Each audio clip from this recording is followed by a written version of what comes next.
Coming up on Mountain News at 11, another pipeline explosion in a rural Kentucky county. Watch video of the flames that witnesses say could be seen for miles. Coming up at 11, a young child and adult shot dead in southern Kentucky. We'll bring you the latest on the investigation as troopers try to piece together what happened. And we'll check up on a local marina operator still cleaning up 1 month after strong winds tore her business apart. Coming up on Mountain News at 11, find out how best to protect your crops and plants as record-breaking cold is expected this weekend. Coming up on Mountain News at 11, we'll take you to one COVID-19 testing site working to keep Kentucky healthy. Coming up on Mountain News at 11, an update on a murder case in Clay County, and the search continues for a missing child in Bath County after 4 others were found dead. Coming up here on Mountain News at 11, the winner of the 40th season of Survivor was just announced. Find out who it was, and we'll also hear from Whitley County's Nick Wilson. And the legal drama around a former key advisor to President Trump continues. Hear from a Kentucky senator accusing the Obama administration of misconduct. Still to come on Mountain News at 11, a brazen truck theft in Pike County has business owners searching for answers. It's a bad situation. It really is. And for a child that size to be gone this long, you know, it's rough. That was Robert Prater. He is director of Magoffin County Emergency Management and a family friend of Kenneth Howard, the 22-month-old toddler who went missing Sunday night. He was one of many people out searching the wooded areas where Kenneth is believed to have gone missing. And the search lasted for about 23 hours straight, but is now officially suspended. Kenneth Howard was last seen around 7:30 last night. We are told family members believe he may have walked out the back door of his home. In talking with search and rescue teams, I learned the terrain surrounding the home is extremely dangerous for anyone, let alone a 22-month-old child. We continue to follow a developing story in Harlan County tonight where a protest involving Black Jewel miners and family members continues to grow. It's happening at a train crossing near the Cloverlick mine in Cumberland. It started earlier today with just a few miners when it appeared a CSX train was loaded with coal from the closed mine. Now, this comes nearly 1 month after Black Jewel filed for bankruptcy, and hundreds of miners are still waiting for weeks of pay. WYMT's Connor James is live near the protest with an update. Connor? Right now it's cornhole and music as these men say they plan on being out here along US 119 right outside of Cumberland, all night. Now, over the last month, WYMT has brought you stories of many coal miners with nowhere to go, many who have no way to feed their children, many who have no access to their retirement. One learned he had a brain tumor on the same day Black Jewel stripped him of his pay. Tonight, their fellow miners continue to say they will not move until they get their money. Good evening, I'm Connor James. It's a light at the end of the mine shaft. On a hot night at the end of July, a small group of newly unemployed miners blossomed into a makeshift city. For months, Black Jewel miners and their supporters camped out in front of a fully loaded coal train in Harlan County with one question in mind: where's our money? Tonight, they and their former co-workers in surrounding states may have an answer. Black Jewel's attorney saying in a release that the paychecks will be mailed out and delivered in the coming weeks. I talked with many who have been there from the beginning about what this means. We want to begin tonight in Pike County. Tensions are running high in the Kemper community. That's where more than 50 miners who work for Quest Energy wait to see if they receive money that they are owed. Today, some of those miners started to see some of the money back in their bank accounts, but not all of it. WYMT's Emily Bennett spoke to the miners who are adamant they need all the money they worked for before they leave the tracks. More than 4 years ago, federal agents descended on eastern Kentucky investigating what turned out to be one of the largest cases of fraud in U.S. history. After one of the most bizarre sagas the Commonwealth has ever seen, and the mastermind behind it all, Eric C. Kahn. He was sentenced to 27 years in prison for illegally siphoning $600 million from the Social Security Administration before fleeing the country. We first told you yesterday about a court document filed by Kahn earlier this month. in a handwritten petition. Khan asks a federal judge to vacate his sentence. This after a court reinstated the benefits for hundreds of his former clients. Still, hundreds others are in the dark. WYMT's Emily Bennett talked to one client that has lost all but a little bit of hope.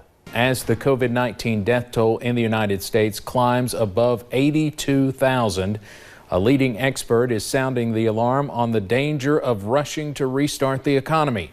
CBS's Nancy Chen reports from New York. The U.S. Centers for Disease Control is expected to issue an alert to doctors nationwide about the inflammatory syndrome which has killed 3 children. Here in Kentucky, one child believed to have the syndrome was just taken off a ventilator and fortunately is doing better. Now, as of today, more than 7,000 Kentuckians have contracted the coronavirus. Governor Andy Beshear confirmed 227 new COVID-19 cases during his news conference today. That brings Kentucky's total to 7,080. 5 new deaths were reported, bringing the death toll to 326. 2,649 people have recovered from the virus. More than 117,000 tests have been administered.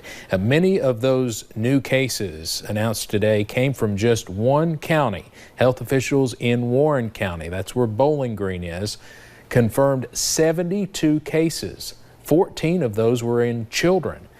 That county now has more than 700 cases, making it the state's second largest hotspot behind Louisville.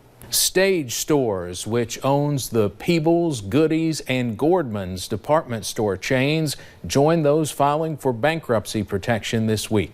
The company said it is searching for a buyer but plans to begin liquidating its stores as early as Friday. The retailer owns 738 stores in small towns and rural areas in 42 states. Now, we've pointed out some of the locations in our area on this map. Not long before the pandemic hit, several new Gordman stores opened across eastern Kentucky. All right, thanks, Will. The Cumberland Valley was hit the hardest by the flooding today. We want to move a little west of there now and take a look at this video of the fast-moving waters at Cumberland Falls near the Whitley-McCreary County line. You can see the water churning all the way up to part of the viewing area.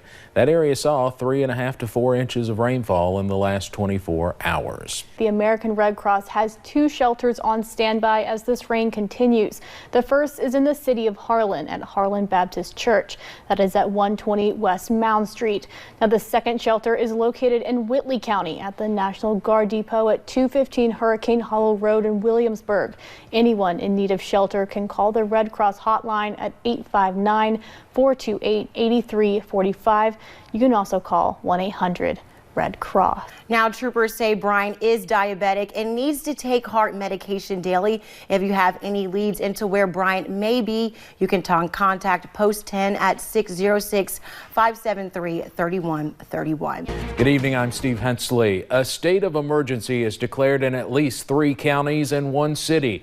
Major flooding, the worst in several years. In some places, closed roads and schools, damaged homes and businesses, and left a big mess behind. Just look at this from the air. This is drone video from Ben Childers in the Cumberland Valley, where more than 5 inches of rain fell in some locations. Tonight, water is receding in some areas, still rising in others. And when you wake up tomorrow, well, snow could be flying. Let's begin our Severe Weather Alert Day team coverage with Chief Meteorologist Paige Noel. Paige. It's coming up in just a few short minutes.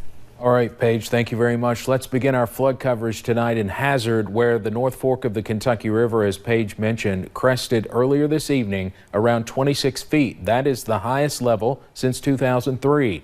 The floodwaters forced emergency crews to close many roads, including parts of Main Street. WYMT's Emily Bennett is live in downtown Hazard right now with more on the flooding. Emily?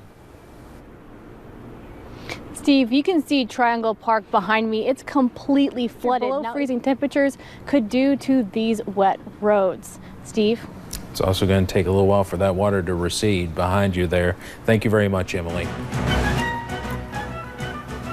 This is a Mountain News Special Report. Good evening. I'm Steve Hensley. Welcome back to election headquarters. And it appears Governor Matt Bevin is getting ready to concede the governor's race, even though the Associated Press has not called this race yet. But it appears Andy Beshear is going to be the next governor of Kentucky. At last count, he was winning with 100% of the vote in by less than 5,000 votes. We understand Governor Bevin is speaking now in Louisville. Let's listen in. All right, Governor Matt Bevin getting ready, we believe, to concede this race to Andy Beshear. We're breaking away to go across town to Andy Beshear, who is now walking out on stage. And there you see Andy Beshear again looking at the latest results. The AP has still not called this race. Other news organizations have called it, but the Associated Press has not called this race because at last count, it was less than 5,000 votes still separating Andy Beshear and Governor Matt Bevin. The last count I saw with 100% in was Andy Beshear, 711,955 votes, to Matt Bevin, 707,297 votes. And if my math is right, that's a difference of 4,658 votes. Who says your vote doesn't count? An incredibly close governor's race tonight in the state of Kentucky, but it appears by the skin of his teeth that Andy Beshear is going to be the next governor of Kentucky. He is the only Democrat to win tonight in the statewide races. And let's listen now to Andy Beshear. So we want to go first to Connor James. He's with the Democrats, where Andy Beshear just declared victory. Connor, I'm sure it's a party there. Yeah, good evening, Steve. A lot of energy here. Balloons just dropped just a little bit ago as Andy Beshear is claiming victory here tonight in the governor's race. Now, a bit ago, I know you all got to see that. He's claiming victory tonight. The person who's not claiming defeat tonight, though, is Governor Bevin. Will Puckett's actually there right now. He's been tracking this throughout the evening, and we're going to go to him now. The mood here, Connor, at the Galt House is a mixed bag of sorts. The Republicans took the entire down ticket, and now it looks like they're going to fight tooth and nail to see. The headlines. The governor's race too close to call. It appears Andy Beshear has won by less than 5,000 votes. It is unlikely that would be overturned, but it appears Governor Bevin not taking any chances. There will probably be a recanvass, if not a recount. Good evening, I'm Justin Case. Nearly 66 hours, that's how long Kenneth Howard, the 22-month-old Magoffin County toddler, was missing. He disappeared Mother's Day evening around 7:30 and was found this afternoon around 2. Luckily for search teams and Kenneth's family, he was found alive a little less than a half mile from his home. The boy's father is calling today the greatest day of his life. We talked with him shortly after his son was found. Page. Well, 18 years ago, the country watched in horror as the Twin Towers crumbled and nearly 3,000 people were killed. This is a live shot of New York City. Tonight, the city that never sleeps rests under two columns of light, filling the skyline where towers 1 and 2 of the World Trade Center once proudly stood. Now, back home in the mountains, the memories of that fateful day still sit fresh. Many eastern Kentuckians spent their day paying their respects. We begin in Harlan County, where WYMT's Emily Bennett talked to some of those first responders about their memories of that day. Her story is new at 11. Kentucky. This is WYMT Mountain News at 11. Good evening, I'm Steve Hensley. Even as more states move to reopen beaches and businesses, coronavirus cases are rising in about half the country. More than 84,000 people have died from COVID-19 in the U.S., and confirmed cases across the nation are approaching 1.4 million. CBS's Michael George reports from New York. Teresa Francisco retired in January after 38 years as a nurse at Mount Sinai Hospital's cardiac unit. But in late March, she became a COVID-19 patient at the New York-based hospital. After more than a month close to the brink, Francisco's story became one of survival. I'm more than excited to go home and sleep in my bed. And in a new and growing concern, at least 180 children in the U.S. have been hospitalized with a mysterious illness, pediatric multisystem inflammatory syndrome. I need you to be vigilant to protect your children, all our children. At least 17 states and the District of Columbia are now reporting cases of the syndrome, which is similar to Kawasaki disease and believed to be related to COVID-19. Symptoms include fever, rash, abdominal pain, and vomiting.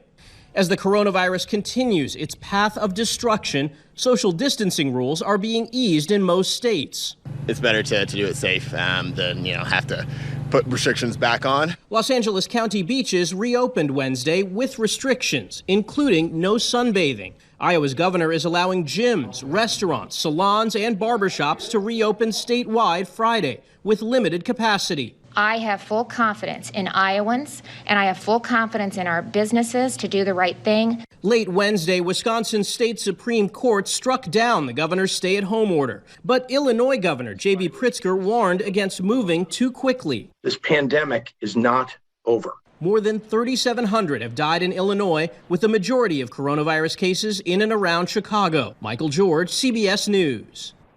CBS News has learned the U.S. Centers for Disease Control is expected to issue an alert to doctors nationwide about the inflammatory syndrome which has killed 3 children. Here in Kentucky, 1 child believed to have the syndrome was just taken off a ventilator and fortunately is doing better.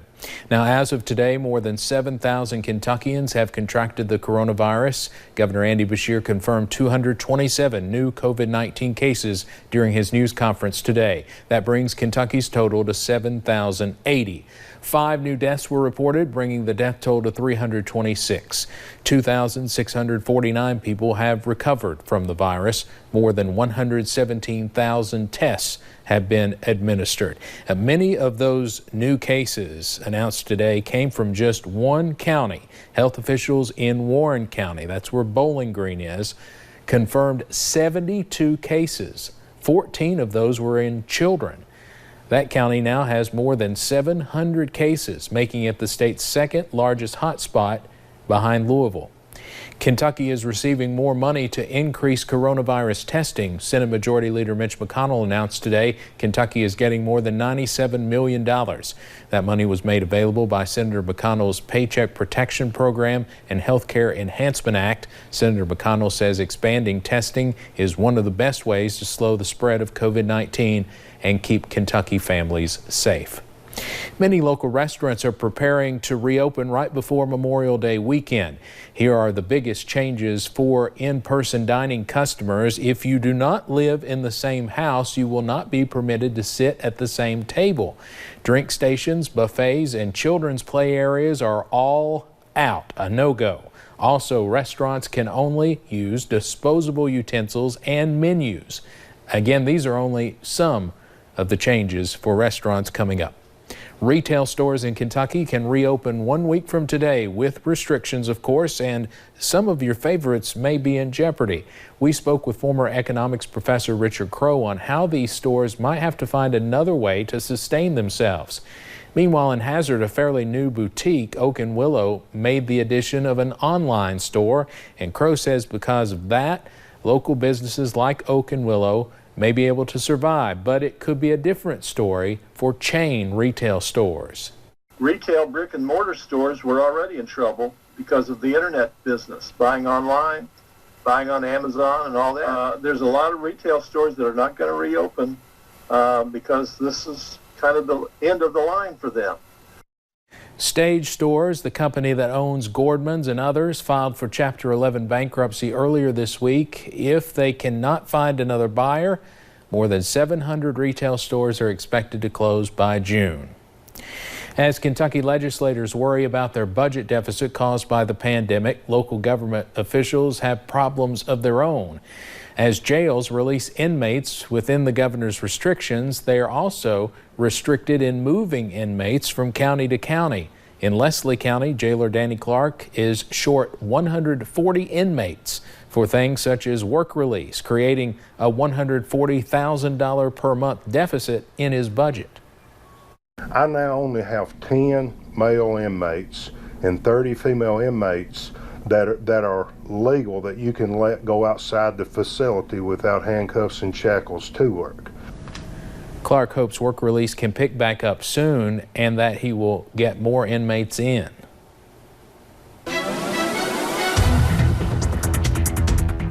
Well, we saw that rain return once again today, but heading into tomorrow, we're going to say goodbye to the rain, hello to the sunshine, and to those warmer temperatures. First, we'll go ahead and take you up to a few of those cameras. As we look along US 119, US 23, you can kind of see those dreary conditions. At least they've been drying out, though. Haven't seen a lot of rain over there. And as we look along Interstate 64 in Moorhead, looking a little bit more gloomy. You can see that rain on the camera earlier this afternoon, but overall, it's just been kind of a dreary and chilly day. Reached a high of 52, and we've been into the lower 50s to 60s throughout the past several days. We have not been near average since about the 4th of May. You can see right there 74 degrees, but we are looking at a pretty nice warm up as we head into tomorrow, into the weekend, and even into next week. I'll have those details coming up in a little bit. All right, thank you, Paige. As the state begins to reopen, the Kentucky Department of Education is looking forward to the upcoming school year. This time of year, school boards are working on the calendar for the year ahead, but now schools are really unsure how to plan. WYMT's Emily Bennett talked to the Floyd County School Superintendent about how they are trying to prepare for the fall. As preparation for next school year begins, educators are left with more questions than answers. We're ready to start planning, but we don't know what to plan for yet. The Kentucky Department of Education is asking superintendents to prepare 3 calendars, one to begin in July, one as usual, and another after Labor Day. My board probably, they're definitely not in favor of the July start date. So it would have to be one of those issues where we were kind of held to the fire to do. While this waiting game continues, Floyd County School Superintendent Danny Adkins says they are focusing on upping their online learning. So every student in Floyd County from the 5th grade to the 12th grade, they have their own device provided by the district. So we're looking at going ahead and getting that from kindergarten on up. Also looking at how to social distance, considering some students come to school Monday, Wednesday, Friday, and others Tuesday and Thursday. Just different things that we're having to approach, a lot of what ifs. Adkins wants to make the schools as clean as possible, so he says they are purchasing equipment to mass sanitize. Such as sprayers that would be suitable to sanitize football stadiums or gymnasiums, even down to the smallest that we could do single classrooms and even offices with as well. Putting an emphasis on keeping their kids safe. In Floyd County, Emily Bennett, WYMT Mountain News. This week, schools can also apply for funds from the CARES Act and the Governor's Emergency Education Relief Fund. This funding will go towards online learning, food and delivery, sanitation costs, and other budget needs. The University of Kentucky is laying out 4 different plans on reopening this fall. That includes a normal in-person start, delayed start, hybrid learning, and entirely online classes. A delayed start would have students move in after Labor Day and would eliminate fall break. That would also include 3 weeks of online learning. A hybrid semester would start in August, and in-person instruction would end with Thanksgiving break. UK is looking for feedback on each plan. By June, they expect to have a final campus restart plan. The class of 2020 has missed out on a lot of things, so schools across the region are working to help them feel special. In Johnson County, that meant putting aside a school rivalry to celebrate the senior class. Bows are tied around the city as part of an effort between Paintsville High School, Johnson Central, and the Paintsville Main Street program. The black and blue bows represent the unity of the schools as they honor the class. With no graduation ceremony, Morgan County is finding ways to celebrate the class of 2020. Police cruisers and fire trucks escorted seniors through West Liberty. Earlier today, each one picked up their diplomas outside the high school. No one got out of their cars, but some did celebrate through the sunroof. Morgan County's principal says they are doing their best to show how proud they are of the class of 2020. An exciting day at the Wolfe County Health and Rehabilitation Center, as family, friends, and community members drove by the center to see their loved ones from a distance for the first time in weeks. The residents lined the sidewalks, holding signs and balloons to also show their love. Amy Prater, administrator at the center, says the parade was something the residents had looked forward to. They were very excited. I don't think any of them thought it was going to be raining and cold, but they still wanted to do this. They wanted to see their loved ones. It's kind of like a party for them. Officials with the Rehabilitation Center say they continue to follow social distancing guidelines and continue to stay healthy at home to get through the pandemic. One man in Somerset decided to play God Bless America on his trumpet one March evening on his porch, and now it's a daily routine. Jeff Snyder lives in the Eagles Nest subdivision of Pulaski County. He plays tunes nearly every night at 7 p.m. sharp. But he's not alone anymore. Snyder is joined by another performer he says is talented well beyond her years. Somerset High School sophomore Lucy MacArthur plays violin frequently with Jeff. It doesn't really matter how many people there are. If you just are able to get to that one person by your music, then that's all that I want to do. I mean, that's the main purpose. Lucy says she wants to pursue a career in music and maybe one day play at Carnegie Hall. You should check out that full story, by the way, on WYMT.com. Coming up here on Mountain News at 11, the winner of the 40th season of Survivor was just announced. Find out who it was, and we'll also hear from Whitley County's Nick Wilson. And the legal drama around a former key advisor to President Trump continues. Hear from a Kentucky senator accusing the Obama administration of misconduct. Warmer temperatures return tomorrow, but how long will they stick around? I'll have that answer coming up.